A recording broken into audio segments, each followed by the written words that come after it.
기도합니다. 함께 모이는 성도들을 위해서, 예배를 위해서 기도하겠습니다. 살아계신 하나님, 은혜를 참으로 감사를 드립니다. 오늘 이 시간도 우리를 부르시고 합심하여 함께 기도하게 하신 하나님 감사를 드립니다. 주님의 그 거룩한 영광으로 우리의 모든 삶을 채워주시고 하나님의 선한 백성으로 살아갈 수 있도록 도와주시기를 간절히 빌고 원합니다. 오늘도 각처에 모여 예배드리는 성도들에게 하나님의 은혜와 자비와 사랑을 누리도록 은총 베풀어 주시고 하나님께 영광 돌리는 귀한 예배가 되도록 은혜든 입혀주시기를 간절히 빌고 원합니다. 이 새벽에도 나와 주의 영광을 누리는 주의 백성들을 축복하시되 하늘의 문을 여시고 귀한 것으로 채워주시기를 빌고 원합니다. 신령한 은혜를 저들이 모두 누릴 수 있도록 주님 도와주시기를 간절히 간구하옵고 우리 구주 예수님의 이름으로 기도드리옵나이다. 아멘. 하나님의 말씀 욥기 37장에서 보시겠습니다. 14절부터 20절까지 보시도록 합니다. 14절 읽겠습니다. 욥이여 이것을 듣고 가만히 서서 하나님의 오묘한 일을 깨달으라. 하나님이 이런 것들에게 명령하셔서 그 구름 번개로 번쩍거리게 하시는 것을 그대가 아느냐. 그대는 겹겹이 쌓인 구름과 완전한 지식의 경이로움이 아느냐. 땅이 고요할 때 남풍으로 말미암아 그대의 의복이 따뜻한 가닥을 그대가 아느냐. 그대는 그를 도와 구름장들을 두들겨 넓게 만들어 녹여 부어 만든 거울같이 단단하게 할 수 있느냐. 우리가 그에게 한 말을 그대는 우리에게 가르치라. 우리는 아둔하여 아뢰지 못하겠노라. 내가 말하고 싶은 것을 어찌 그에게 구할 수 있으랴. 삼켜지기를 바랄 자가 어디 있으랴. 아멘. 우리가 논쟁하는 그러한 일, 우리가 하나님에 대해서 혹은 신앙에 대해서, 교회에 대해서 여러 가지 문제를 놓고 논쟁을 하게 될 때가 있게 되죠. 그걸 뭐 선의의 논쟁이라고 합니다만은 사실 이런 논쟁은 사람이 가지고 있는 지식 안에서 이루어지는 논쟁이기 때문에 그런 논쟁들은 결국은 다툼이 계속되어지는 거예요. 해결이 안 됩니다. 신학을 이렇게 해보지만 신학 논쟁, 보수주의, 자유주의 신학 논쟁들이 있는데 그건 지금도 계속되고 있어요. 완전하게 종결 지을 수가 없다라고 하는 거예요. 신학 논쟁뿐만 아니라 우리가 인간사도 그렇잖아요. 논쟁이라고 하는 것은 끊임없는 겁니다. 해결이 안 되는 겁니다. 그건 사람의 지식의 한계 때문에 그러는 거예요. 논쟁을 할 때 상대편이 무슨 얘기가 나오는지 모르잖아요. 툭 튀어나올 수가 있어요. 그럼 또 그런 논쟁이 계속적으로 되는 거 아닙니까? 어제도 우리가 이제 그 노무현 대통령의 6주기 추도식에서 일어난 그런 일들을 한번 보세요. 어떻게 그런 생각을 우리가 했을 수 있겠어요? 그런 일이 또 나오니까 계속적으로 이제 앞으로도 계속 될 거란 말이에요.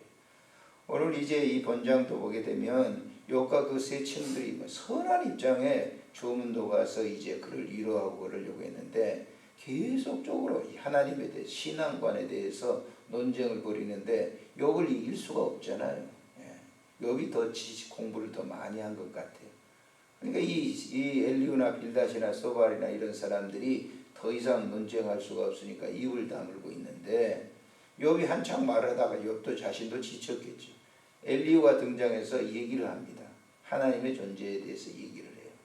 네가 그렇게 많은 말을 하고 있는데 너는 본질적인 하나님에 대해서 정확하게 잘 알지 못한다. 그러면서 오늘 이 본장에서 얘기를 하는 거예요. 32장부터 이제 욥이 또 얘기를 합니다만은 그 욥의 말을 받아서 37장에서 이어서 이제 얘기를 하는 거예요. 계속적으로 말을 하는데 잘 보세요. 여기 지금 보면은 37장에서 다루고 있는 문제가 뭐냐면 자연 계시 속에 나타난 하나님의 섭리에 대해서 얘기를 하는 거예요.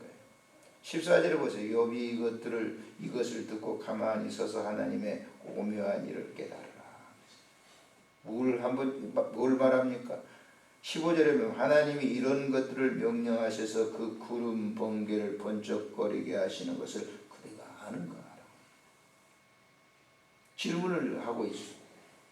자연 섭리 속에 이루어지는 그 일 하나도 네가 아냐라고 하는 거죠. 우리가 사실 사람들이 뭐 자연인의 이런 일들에 대해서 안다고 그러는데 사실은 모르는 거예요. 압니까? 우리가 식물이 자라나는 그 원리를 아는 거예요. 왜 그렇게 자라는지. 바다가 이렇게 갈라져 가지고 막 육지가 되고 하는 바다 물이 되고 하는 걸 어떻게 알겠어요? 그 하나님이 하시는 거거든요. 그 사람들은 안다고 그래요. 허무맹랑한 게 모르는 겁니다. 그래서 지금 욥이 그 얘기를 하는 거예요. 지금 16절에도 보시면 보세요. 그들은 겹겹이 쌓인 구름과 완전한 지식의 경이로움을 아는 것. 비행기를 타고 구름을 한번 보십시오. 융단 깔아놓는데 쭉 가고 있죠. 그런 원리를 아냐고요. 전 모르겠더라고요. 참 오묘하기는 해요. 근데 구름이 어떻게 되고 뭐 물방울이 올라가서 뭘 하고 그러는데 그렇게 하시는 그 섭리를 사람이 아느냐고요. 모른다는 거죠. 자, 17절에 보시면 뭡니까? 땅이 고요할 때 남풍으로 말미암아 그대의 의복이 따뜻한 까닭을 그대가 아는가. 우리는 경험해 왔잖아요. 굉장히 줄 때는 말이죠. 별 방법을 다 쓰는데 그건 한계인 거예요. 하나님께서 남풍 한 번만 불어보면 다 끝나잖아요. 막 이렇게 우리가 온방시설 다 해도 말이죠. 봄에 남풍 한 번만 싹 불어다 끼면 말이죠. 그거 필요 없잖아요. 겨울에 막 우리 난방 떼고 막 별 방법을 다 하잖아요. 추위 못 이겨내는 거죠. 하나님 한 번만 남풍만 싹 불어오게 되면 그거 해결돼 버려요. 그래서 지금 얘기하는 거 그거 알고 있냐? 18절에 보세요. 그대는 그를 도와 구름장들을 두들겨 넓게 만들어 녹여 만든 거울같이 단단하게 할 수 있는 거. 얼음 얼게 하는 거 보세요. 제가 군생활 할 때 이 운천에 있었는데 산정호수가 그때는요 이 실내 스케이트장이 없었거든요. 거기 와서 했어요. 거기 와서 그 실내 스케이트장이 없는데 거기 와서 이제 국가대표들이 거기 와서 연습을 해요. 거기 보면 빙질이 굉장히 깨끗하고 겨울에 가면요 얼마나 맑은 거기 보면 얼굴이 비춰볼 정도로 그런 원리를 아냐고요. 그래서 계속 그거 묻는 거예요. 그래서 여기 지금 보면 24절에 그러므로 사람들은 그를 경외하고 그는 스스로 지혜롭다는 모든 자를 무시한다. 스스로 지혜롭다고 하는 모든 자를 뭐한다? 무시한다. 누가? 하나님이 무시한다는 거예요. 그래 니네들이 지금 스스로 의롭다고 네가 말하는데 하나님은 그런 교만한 지식을 가지고 있는 것은 무시한다. 그렇기 때문에 결론적으로 그렇습니다만은 우리 사람들이 가지고 있는 지식이라고 하는 것은 정말 한계예요. 한계. 안다고 막 떠들어대죠. 그건 모르는 거예요. 모르면서 그냥 그렇게 떠들어대는 겁니다. 빈수레가 요란하다고 그러는 건데 사람들이 지식을 안다고 지식 가지고 얘기하는데 참 한계입니다. 한권의 책을 저도 이렇게 보면 책을 이렇게 보는데 자기는 안다고 그렇게 떠들어대죠. 헛소리하는 경우도 굉장히 많아요. 굉장히 진정한 소리. 하나님을 모르고 하는 그런 소리들은 다 헛된 소리들입니다. 보면 읽어보면 그건 사람이 살아가는데 필요하죠. 그렇지만 그게 완벽한 건 아니거든요. 근데 그걸 보면서 우리가 감동받고 그렇잖아요. 책을 읽으면서 별소리도 아닌데. 우리가 김진명 씨가 무궁화꽃이 피었습니다라고 하는 그런 책을 3권인가 써가지고 10,000부 이상 팔렸습니다. 그 무슨 하나님과 관계가 있어요? 자기 혼자 헛된 소리 하다가 하는 것이죠. 근데 그걸 사람들은 막 읽으면서 굉장히 감동도 받고 장차 우리나라가 어떻게 될 것인가. 요즘 나와가지고 패널로 막 방송하고 있잖아요. 그 사람이 잘 됐다 못됐다 그런 얘기는 하는 거 아니에요. 괜히 나라 장래를 뭐 어쩌고 자기가 얘기하는데 그게 그대로 됩니까? 안 되는 것이죠. 별 얘기를 해도 안 되는 거죠. 그 한계란 말이에요. 인간의 지식의 한계. 그래서 하나님 결국은 이런 얘기를 듣고도 욥이 접하지 않습니다. 자기 뜻을 굽히지 않으니까 그 38장에 보세요. 1절에 그때 여호와께서 폭풍 가운데 욥에게 말씀하시죠. 그때에, 그래서 그때 이렇게 지금 엘리후가 얘기를 해주는데도 그 뜻을 굽히지 않으니까 하나님께서 드디어 등장을 해가지고 여기 지금 38장 39장에서 쭉 얘기하는데 한 40여 가지 의문문으로 던져가지고 자연 계시의 그 한 부분들을 얘기하면서 네가 그거 만들 수 있냐, 구름 하나를 네가 만들 수 있어, 저 타조 하나를 만들 수 있어, 네가 그 어떤 거 하나 만들 수 있느냐, 그렇게 하나님께서 일방적으로 계속 욥에게 질문을 던집니다. 그 욥이 뭐예요? 40장에 보세요. 보면 거기 욥이 더 이상 얘기를 하지 않습니다. 이게 인간입니다. 욥을 우리가 보는 게 아니라 우리가 하나님 앞에서 인간의 모습이에요. 그래서 우리가 저도 뭐 많이 이제 뭐 지식이 좀 있던 책도 많이 읽고 그렇다고 얘기를 하지만은 제 자신이 자연 앞에 어떤 한 자연 앞에서 이렇게 하는 걸 보면은 그 무가치한 거죠. 무가치한 거. 무가치한 겁니다. 사람들이 치매가 오면 이제 저도 그렇잖아요. 안 올 수는 없는 거예요. 안 오고 가는 사람 없거든요. 나이가 들면 어쩔 수 없이 내가 줄어들지 않습니까? 그러니까 잊어버린다고 자꾸요. 잊어버려. 손에다 쥐고도 찾고 다니잖아요. 저만 그런 줄 알았더니 제 나이 또래 된 분도 그러더라고요. 손에 자동차 키를 들고 다니면서 키를 잡고 다닌다니까요.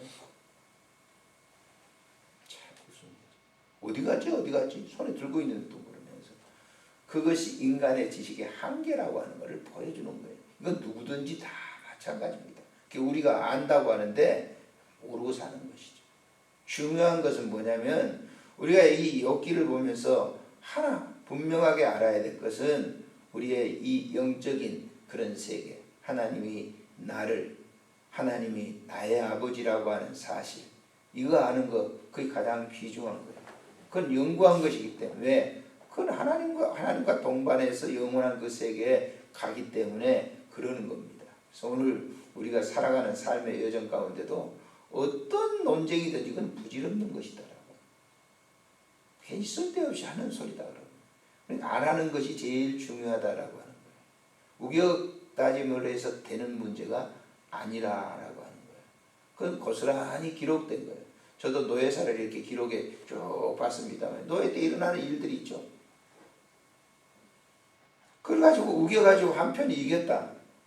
그 사록에 보면요, 그 이긴 것이 아닌 것을 이렇게 볼 수가 있어요. 이게 인간의 한계라고 하는 것이죠.